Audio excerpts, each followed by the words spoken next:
चलिए भाई 12th class, आज हम लोग पढ़ने जा रहे हैं इलेक्ट्रिक डाइपोल कि एक्सियल और इक्वेटोरियल लाइन पे इलेक्ट्रिक पोटेंशियल निकालना, यानी electric potential of a dipole. Electric potential of a dipole, ये आज का हमारा टॉपिक है। तो जैसे इलेक्ट्रिक फील्ड निकाला था डाइपोल की एक्सियल और इक्वेटोरियल लाइन पे, ऐसे इलेक्ट्रिक पोटेंशियल हम लोग कैलकुलेट करेंगे। तो फर्स्ट है electric potential, electric potential on the axial point, axial line of electric dipole, electric dipole. ये हमारा आज का टॉपिक है, एक्सियल लाइन पे इलेक्ट्रिक पोटेंशियल कैलकुलेट करना। तो इलेक्ट्रिक डाइपोल के बारे में मैं आपको पहले बता चुका, एक बार और दोबारा सुन लीजिए। इलेक्ट्रिक डाइपोल एक ऐसा अरेंजमेंट होता है जिसमें दो इक्वल और अपोजिट चार्ज होते हैं। चार्ज के बीच का सेपरेशन बहुत छोटा रखा जाता है, ये इसका सेंटर है। ये डिसेपरेशन मान लीजिए इन दोनों के बीच का 12 है। कितना है? 12। तो ये हमारा सेपरेशन हो गया। तो ये हमारा कितना हुआ? L, और ये भी कितना हुआ? L। ये अपना A और ये B। तो ये हमारा एक डाइपोल है होता है जिसमें दो इक्वल और अपोजिट चार्ज हो, एक -Q और दूसरा +Q। ये इसकी एक्सियल लाइन, ये एक्सियल लाइन पे मान लीजिए कोई पॉइंट P है जिसकी इसके सेंटर से डिस्टेंस R है, जहां पे आप इलेक्ट्रिक पोटेंशियल कैलकुलेट करने जा रहे हैं। तो इलेक्ट्रिक पोटेंशियल एक्सियल लाइन इसी को बोलते हैं जो ऐसे होती है एक्सिस पे। तो electric potential at P due to, दोनों अलग अलग चार्ज का निकालेंगे, due to charge plus Q की वजह से हम इलेक्ट्रिक पोटेंशियल लिखने जा रहे हैं। तो इलेक्ट्रिक पोटेंशियल का फॉर्मूला क्या है बेटा? ये हमारा जो चार्ज +Q है कहाँ रखा हुआ? एट B पर रखा हुआ है। तो इसका पोटेंशियल VB इक्वल टू, क्या फॉर्मूला होता है पोटेंशियल का? R डिस्टेंस पे किसी सिंगल चार्ज के लिए KQ/R। और ये एक स्केलर क्वांटिटी है, तो इसमें डायरेक्शन का कोई मीनिंग नहीं होने वाला, डायरेक्शन का कोई मीनिंग नहीं होने वाला। तो बस फॉर्मूले में रखिए, चार्ज साइन के साथ है, ये ध्यान रखना, कल भी बताया था ये। तो K as it is, Q की जगह +Q, और डिस्टेंस कितनी होगी इस चार्ज से? डिस्टेंस, ये डिस्टेंस बताओ, ये R है, ये L है, तो ये कितनी हुई? R - L। और डायरेक्शन कुछ नहीं इसके अंदर।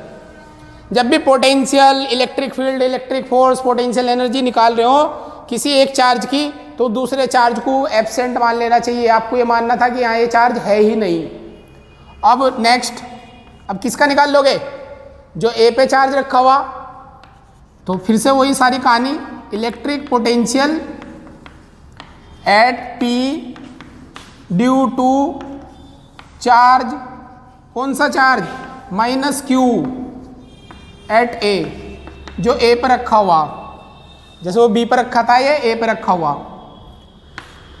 तो VA इज इक्वल टू, क्या लिखोगे? K, चार्ज को विद साइन लिखना, -Q अपॉन डिस्टेंस। ये डिस्टेंस कितनी है वाली?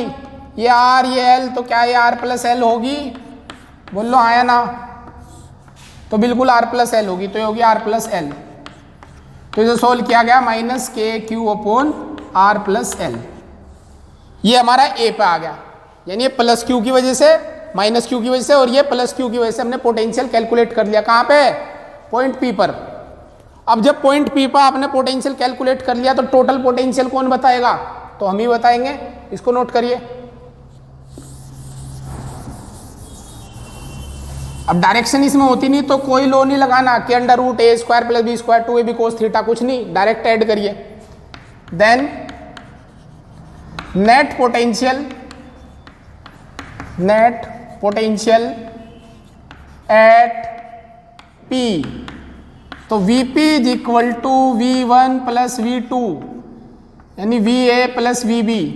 अगर दोनों का लिखोगे तो KQ तो कॉमन ही आ जाएगा, एक से तो बचेगा आर माइनस एल और एक से बचेगा आर प्लस एल। क्या ये आ जाएगा? तो बिल्कुल। तो के क्यू इनका एलसीएम आ गया आर प्लस एल और आर माइनस एल। तो ये तो हो गया R plus L minus R minus L. ऐसे लिख सकते हैं आप, कोई दिक्कत नहीं। नेक्स्ट आगे के क्यू एज इट इज। क्या है अंडर रूट ये स्क्वायर माइनस बी स्क्वायर का फॉर्मूला? तो R square minus L square, ऊपर जब ब्रैकेट ओपन होगा R plus L minus R हो जाएगा और प्लस एल हो जाएगा। आर से आर क्या हो गया? कैंसिल हो गया। तो v is equal to V P is equal to क्या बचा? K Q into 2l upon R square minus L square. अगर आपको याद हो क्या कि Q इंटू 2l को डाइपोल मोमेंट P बोलते हैं, तो यही फॉर्मूला क्या होगा? P पे potential K P upon R square minus L square, और डायरेक्शन इसकी कुछ होगी नहीं, तो ये आपका इसका प्रूफ होगा। क्लियर? इसको नोट कर लीजिए पोज करके वीडियो। अब आगे इसमें पॉइंट डाइपोल की कहानी भी लिख सकते हैं। वो क्या होगी? अगर ये पॉइंट डाइपोल हो, पॉइंट डाइपोल या आइडियल डाइपोल, मतलब इनके बीच का सेपरेशन तो बहुत छोटा हो और पॉइंट बहुत दूर हो। इफ ये जो आर है ये एल से बहुत बड़ा हो, या ये कहें for point dipole, for point dipole, point dipole हो, तो अगर आर एल से बड़ा है तो स्क्वायर तो और भी बड़ा हो जाएगा। Then R square is greater greater greater L square. तो किसको छोड़ देंगे? Then neglect the term L square, आप इसको छोड़ दीजिए। और जैसे ही आपने इसे छोड़ दिया तो पी पॉइंट पर पोटेंशियल क्या आ गया? के पी अपॉन आर की power square, K P upon R square. V और आर ग्राफ कैसा होगा भाई? ये आर ये वी कैसा आ रहा? डायरेक्ट रिलेशन है इनडायरेक्ट है? तो इनडायरेक्ट रिलेशन है, और ये स्क्वायर है तो पैराबोला होता है। जैसे मैंने बता रखा, अगर स्क्वायर ना हो तो क्या हो गए? हाइपरबोला। तो बनेंगे दोनों एक जैसे ही, पर पता होना चाहिए ये पैराबोला होगा। तो हमारा डाइपोल की एक्सियल लाइन पे इलेक्ट्रिक पोटेंशियल। दूसरी एप्लीकेशन इक्वेटोरियल पे है, चलिए अब उसे पढ़ लेते हैं साथ ही। तो भाई अब है हमारा दूसरा topic electric potential on the equatorial line of electric dipole. मान लीजिए हमारे पास ये डाइपोल है, डाइपोल में कितने चार्ज होंगे? दो, यहाँ पे प्लस क्यू, यहाँ माइनस क्यू। ये लाइन क्या बोली जाती है? एक्सियल। और ये क्या बोली जाती है? इक्वेटोरियल। जो मिडिल पॉइंट से पास होगी और परपेंडिकुलर होगी उसको बोलते हैं इक्वेटोरियल। तो मैंने ऐसे ही ये मेरा माइनस क्यू जैसे पहले लिया था, और ये क्या मेरा प्लस क्यू, ये इसका सेंटर हो, ये डिस्टेंस मेरी कितनी एल, ऐसे मान लिया। ये ए हो गया और ये बी हो गया। ये इक्वेटोरियल लाइन है, इस पे पॉइंट पी है और इसकी डिस्टेंस आर है। क्या ज़्यादा तेज रफ्तार तो नहीं है मेरी? रफ्तार थोड़ी हल्की है। तो इसको देखिए आप लोग सही से। तो पुराने वाला ही है, कुछ ज़्यादा नहीं। पहले भी आप ये पढ़ चुके थे कि भाई दो का सेपरेशन कितना होता था? 2l। तो ये एल हुआ, ये भी एल हुआ, और ये इक्वेटोरियल लाइन है। ऊपर नीचे आप इसे कहीं भी बना सकते हैं, ये नीचे भी हो सकता है आर पॉइंट, कहीं भी। मैंने ऊपर ले ली जैसे आपकी बुक्स में भी गिवन है। तो ए पे माइनस क्यू रखा और बी पे प्लस क्यू। तो बेटा ये डिस्टेंस कितनी होगी बताओ? क्या है? Under root of R square plus L square हो जाएगी। बोलिए होगी क्या? तो बिल्कुल ये हो जाएगी, क्योंकि राइट एंगल ट्राइंगल बन रहा है, परपेंडिकुलर लाइन है। तो क्या लिखेंगे आप? पहले तो सारी कहानी लिखनी है। Consider an electric dipole having charge plus Q minus Q separated by a distance 2l and a point P on the equatorial line of electric dipole having a distance r from the centre. ये सारी ग्राम कहानी आपको पूरी लिखनी है।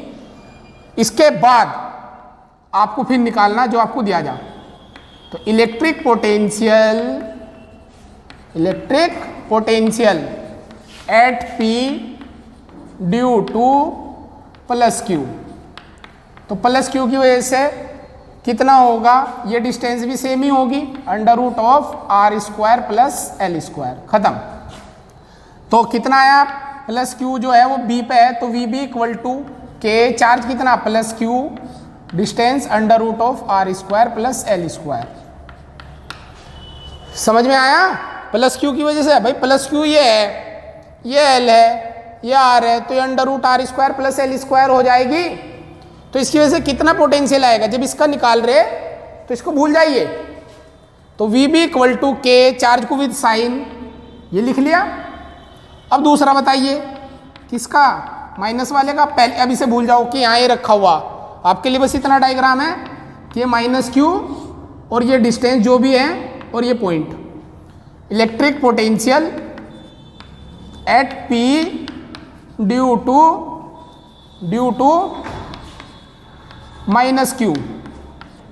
तो क्या लिखोगे? V A is equal to K, charge को क्या लिखोगे बेटा? माइनस साइन के साथ विद साइन लिखना charge, R square plus L square. तो इस तरह से आ जाएगा। तो नेट पोटेंशियल क्या होगा? नेट पोटेंशियल एट पी, तो V P is equal to V A plus V B. और अगर आप दोनों वैल्यू रखें, ए की कितनी बताओ? Minus K Q upon under root R square plus L square, और बी कितनी? K Q upon under root R square plus L square. तो कितना आ गया? 0। तो इक्वेटोरियल लाइन पे पोटेंशियल कितना रहने वाला हमारा? 0। इक्वेटोरियल लाइन पे हर पॉइंट पे पोटेंशियल 0 आएगा, चाहे डिस्टेंस आर हो चाहे आर से कम। इसको नोट करिए। इसके बाद ये तो इसका ग्राफ तो बन ही नहीं सकता, तो इससे एक चीज बताता हूं मैं आपको काम की, कि अगर ये चार्ज माइनस क्यू, ये प्लस क्यू, और ये इक्वेटोरियल लाइन है बिल्कुल सेंटर से एल डिस्टेंस पे, इस पे पॉइंट आप ए लो, ये बी लो। ये आईआईटी में आया क्वेश्चन है, हायर ऑर्डर क्वेश्चन आते हैं जैसा आपको पता है। ए पे पोटेंशियल कितना? ये डिस्टेंस कुछ भी हो, क्या है? 0। बी पे कितना? क्या है? 0। अगर एक चार्ज को ए से बी पे लेके जाया जाए तो V B minus V A equal to work upon charge, कुछ भी चार्ज हो क्यू, तो कितना वर्क होगा? ये 0 minus 0 equal to W upon charge. तो क्या वर्क कितना आया? 0 जूल। तो इसका क्या मतलब है कि इक्विपोटेंशियल सरफेस के ऊपर जब किसी चार्ज को एक पॉइंट से दूसरे पॉइंट पर मूव कराते हैं तो वर्क डन कितना होता है? 0। ऐसी लाइन को हम लोग इक्वेटोरियल लाइन या इक्विपोटेंशियल लाइन बोलते हैं, जहाँ पोटेंशियल सेम आए, भले ही 0 है पर है तो सेम ही हर जगह। तो ये डिफरेंस यहाँ पे 0 है, और यहाँ का वर्क क्या होगा? एक पॉइंट से दूसरे पॉइंट का 0। तो इस वीडियो में हम इतना ही रहने देंगे, अगली में हम नई टर्म पढ़ने जाएंगे। ठीक है बेटा, थैंक यू।